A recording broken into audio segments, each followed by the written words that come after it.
I'm Jake Frank from Hazen, North Dakota, and I'm 9 years old. I lived my whole life that I can remember with amputated legs.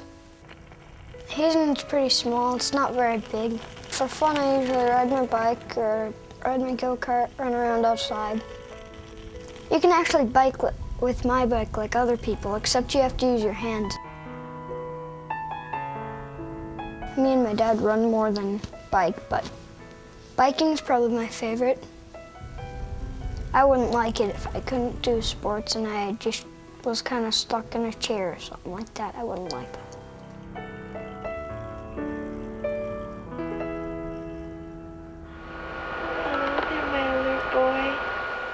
When Jake was born, he was missing his tibia, his front lower leg bone, and the doctors, I don't think, knew exactly what they were looking at. They knew something wasn't right, but they thought maybe it was just a severe club foot case. I think it was 2 days after he was born, we went to Grand Forks, North Dakota, and to see a specialist. And he did the x-rays, and that's when it hit him that he's like, well, he doesn't have club foot, he's missing his tibias. The doctor said, really what we need to do is amputate. It's like a sock to the stomach, and I just looked down and I thought, you can take these off, they're perfect. At 9 months, they did the surgery, and the first prosthetics were awkward, and it was a big strap system, and if you lift him up, they would fall off, and it would just make my stomach hurt because I thought, oh, it should be better than this. And ultimately it was a collection of all those struggles with those awkward prosthetics and heavy prosthetics that pushed us then to look for something different, look for something better.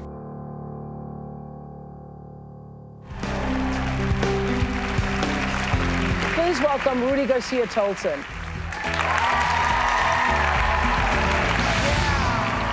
Somebody passed us this videotape of Rudy Garcia-Tolson's story on Oprah, and here's a kid, he's climbing the walls, he's riding the bikes, he's running.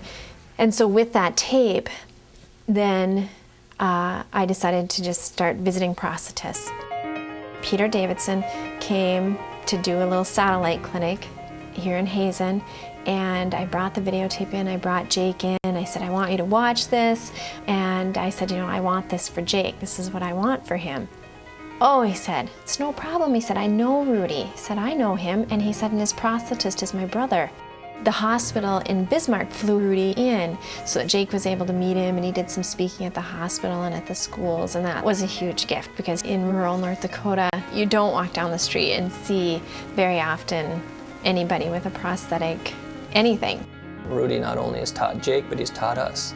He's helped us to see what we have to look forward to down the road for Jake. These right here, the new running leg escape for you.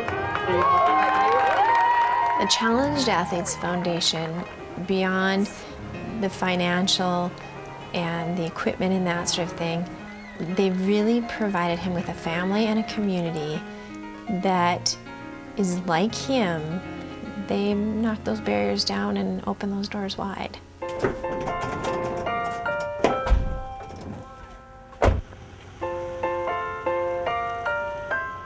Our family will be heading out to Minneapolis to meet Nick Nelson and his family. Nick is a 9-year-old, just like Jake, who chose to have his one leg amputated.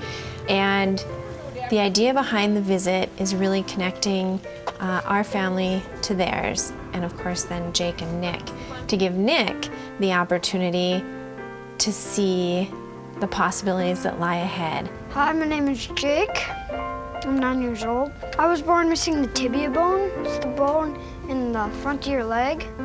I was missing it on both legs. We've been looking forward to this for the longest time. I had this sense that they were just gonna bond, and they were gonna bond pretty quickly. Well, Nick, I'd like to invite you to the Challenged Athletes Foundation this fall. What's that? It's in California. There's just something about Julie and Jake and their whole family that is just so kind of similar to our family. It probably sounds a little cheesy, but you just know you're not alone. And there are other people out there with shared experiences. It's extremely important to have the connections with other families, other amputees, because there again, it creates or offers a vision that you just otherwise don't have.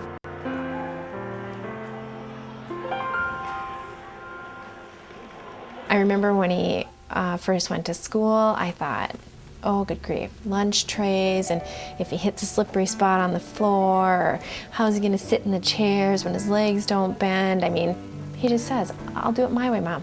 I'll figure it out, I'll be fine. When people face challenges, whatever they might be, I think there's a certain gift of wisdom and maybe maturity that you maybe don't see in other kids his age. I don't think he actually realizes what he does to others. I've said many times that he's my hero. I don't ever hear him say, oh, this isn't fair, why me? He's an active kid, and we want him to stay that way. And I want him just to know that he can do whatever he puts his mind to.